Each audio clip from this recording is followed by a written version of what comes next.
comento que el día de hoy nos visita una delegación de Japón y pues precisamente nosotros como oficina de atención al turista estamos siempre pendientes, ¿verdad?, de que el turista se sienta en casa y pues dándole la asistencia respectiva, ¿verdad?, a todos los amigos que vienen de Japón. ¿Cuál es el objetivo de Claro que sí, gracias Gregory. Pues el objetivo es de que los muchachos conozcan Santa Cruz, ¿verdad? Sabemos de que ellos vienen pues con una comitiva en cuestión de deporte, ¿verdad? Pero también nosotros como oficina de atención al turista estamos viendo también de que ellos conozcan el municipio, que conozcan nuestra cultura, que sepan también más acerca del municipio, ¿verdad? De cómo es Santa Cruz del Quiché, de las costumbres que se tienen, así mismo de las tradiciones y de los sitios turísticos que nosotros contamos acá en el altiplano guatemalteco. Vienen siempre en el tema deportivo, pero también nosotros siempre como Municipalidad de Santa Cruz del Quiché dándole la asistencia debida, ¿verdad? Y para que ellos se sientan aquí en casa, para que también conozcan un poquito de nuestros sitios que nosotros poseemos acá en el municipio. ¿Cuál ha sido la impresión de ellos?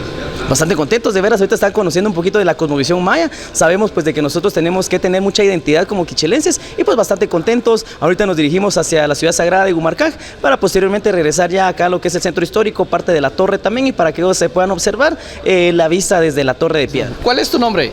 Mi nombre es Tasuku Yamana. Tasuku Yamana, bienvenido a Quiché. Muchas gracias. ¿Cómo te has sentido acá? Aquí un municipio muy, ¿cómo se dice? Muy antiguo y también histórico. Sí, Hoy vienen prácticamente como una visita universitaria. sí, ellos vinieron para como enseñar béisbol. Sí, pero además ustedes nos invitan para conocer Quiché, por eso muchas gracias. Bienvenidos a Quiché.